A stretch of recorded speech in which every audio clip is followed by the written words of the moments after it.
From robot bartenders to living remotely at sea. I am a robot. Here are the top 7 trends that are defining the future of cruising.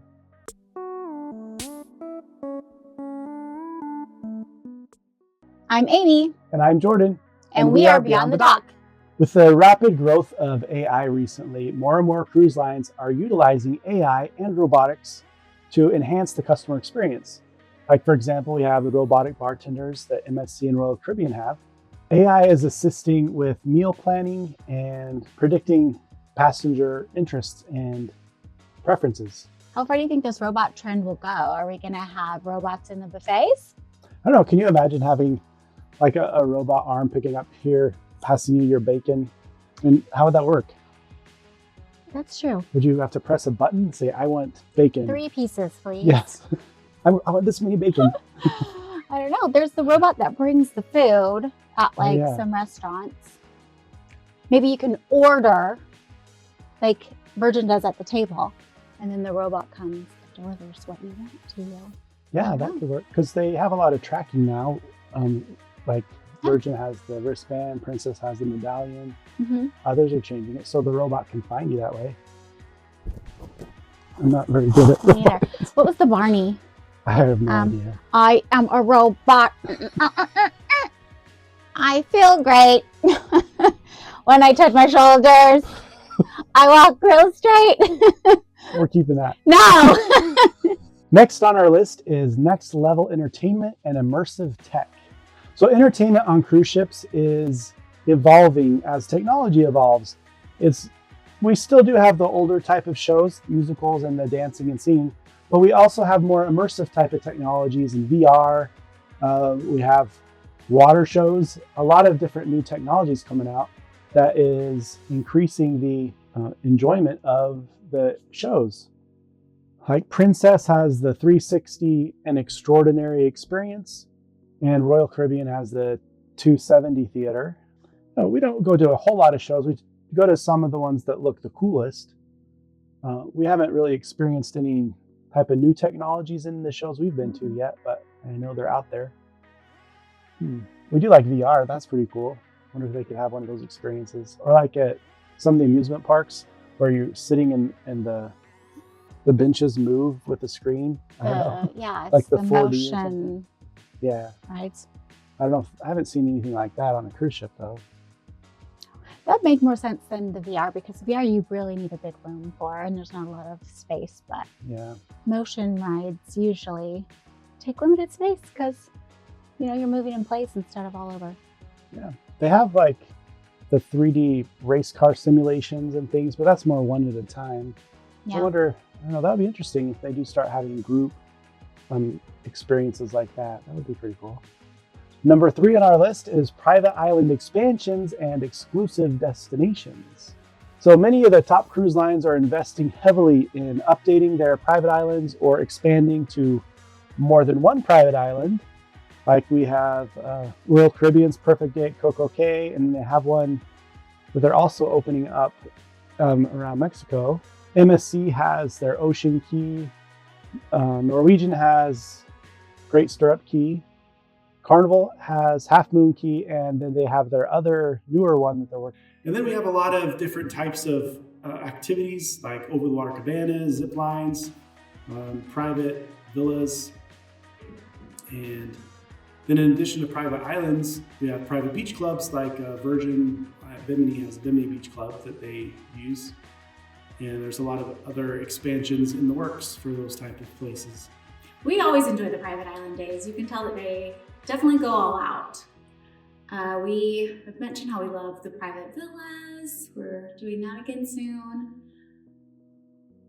Yeah, I did go ziplining and I was not impressed. Yeah. The view is pretty amazing. This was at Great Stirrup Key. Mm-hmm. The view was amazing. You could see Perfect Day at Coco Cay from the top up there, but you couldn't bring any cameras, so I couldn't take pictures or do video.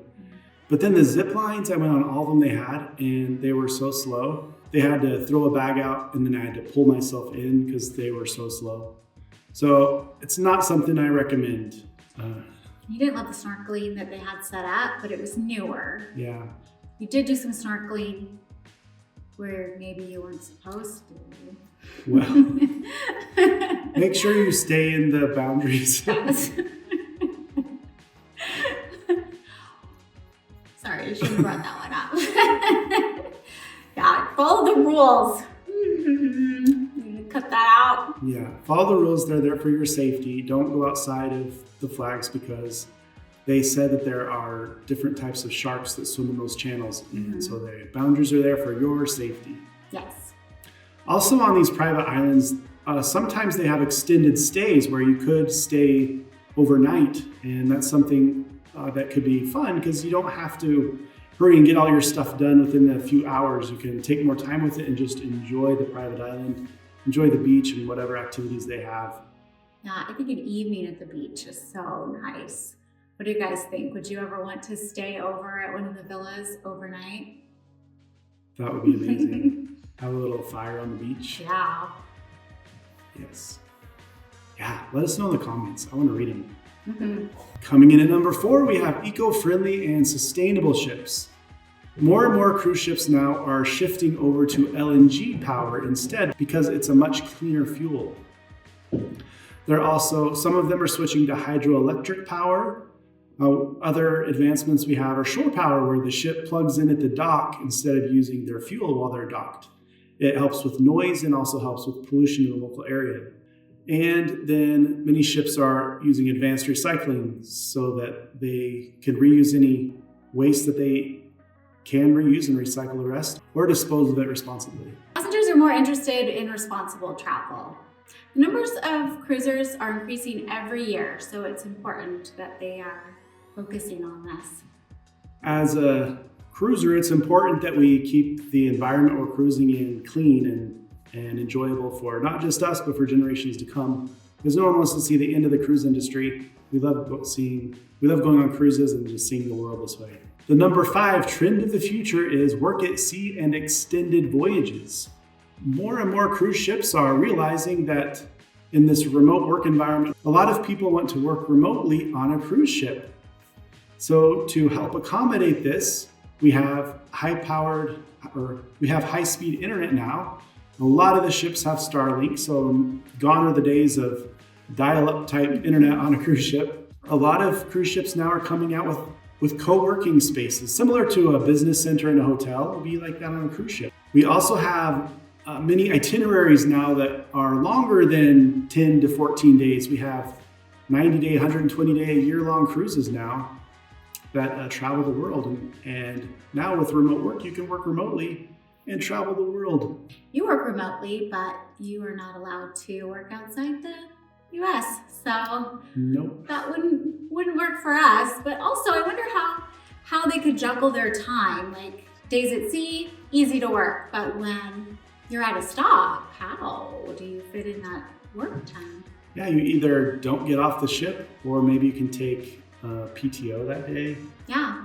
Or depending on your work hours, maybe you can go on your lunch break, or if the port is there long enough, go after work, or start later working and go early. Just work late. I'm curious though, are any of you working remotely on a ship, or have you worked remotely while on a cruise? Let us know in the comments what you experienced. Is there anything that others should watch out for or be aware of? Because I want to do it. He does.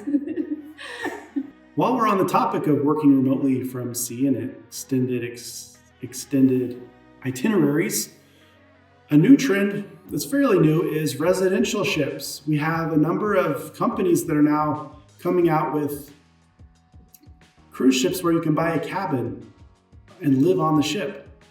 Now, prices range quite a bit from $100,000 up to over $15 million for a cabin. Of course, the cheaper side would be interior, and a suite would be on the more expensive side. But then you also have monthly or annual fees to consider. And the fees can range from $1,700 a month up to over $200,000 a year. It'd be interesting to know all the logistics of this and how it would work.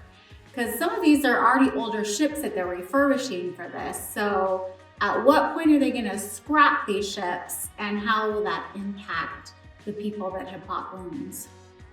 Yeah, the major cruise lines say a ship should be good for 35 years. And they often retire them after 25 to 30 years. And then those are the ships that these residential cruise ship companies are purchasing. So the ships are already 25, 35 years old.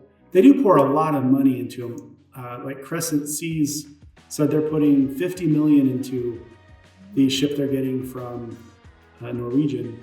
So that's a lot of money. So I imagine they're updating things to make sure the ship is safe. But I'm curious, eventually the ship isn't going to be seaworthy. So what happens at that point? Do you get a credit, or is it just like a lease instead of a purchase, where once the ship's done, it's done? It's over. Guess we'll find out. Yeah, that's kind of your dream, live on a cruise ship. Yes. I think you could handle it. I think so. It would be fun. How would you feel about living on a cruise ship? What do you think would be the most difficult thing about it and the best thing about it? Feel free to leave a comment below. We're curious. I'd also like to know, would you rather own a cabin on one ship and stay on that ship, or would you rather live on cruise ships where you're always moving from one itinerary to another, ship to ship, maybe cabin to cabin on the same ship if you can't get the same cabin? I'd be interested to know what you prefer. Yeah, you like change. I'm kind of fine with knowing where things are. I was also thinking, could you rent out your space once you buy it while you're not using it, or lend it to family? Is it in your name only? Curious to know how they go about that. Yeah, that would be interesting. Because could it be sort of an investment? Is it possible to even make money if you lease your cruise cabin out? Number 7 is rise of the solo traveler. So more and more people are cruising solo. In fact, it's estimated that about 20% of cruisers are traveling as solo cruisers. Now before, it has always been a headache for a solo traveler because they had to pay the double occupancy rate even though they're just one person. And because of the growing demand, many new ships include solo cabins where it's a single occupancy, which does help you save money instead of having to pay for two. Now, these rooms, of course, are much smaller. There's room for you to move around a little bit, but they're not very big. But you don't really need a big room if you're by yourself and you're going to be out on the cruise ship most of the time anyway. What do you think about these new changes for solo travelers? Are you excited? Yeah, let us know in the comments. We'd be interested to know. From robot bartenders to luxury private islands to solo traveling and living on a ship, we've covered a lot of new trends coming up. The future of cruising is bold and exciting. I can't wait to see the changes that continue to come out. What change are you most excited for? I love a private island, so that would be my pick. I like the option to working remotely at sea. I thought you might choose living at sea. Step 2. Now let us know your feelings in the comments. And if you haven't subscribed yet, please do. And like and hit that bell so you don't miss another video. And until next time, we'll see you as we venture beyond the dock. Happy cruising.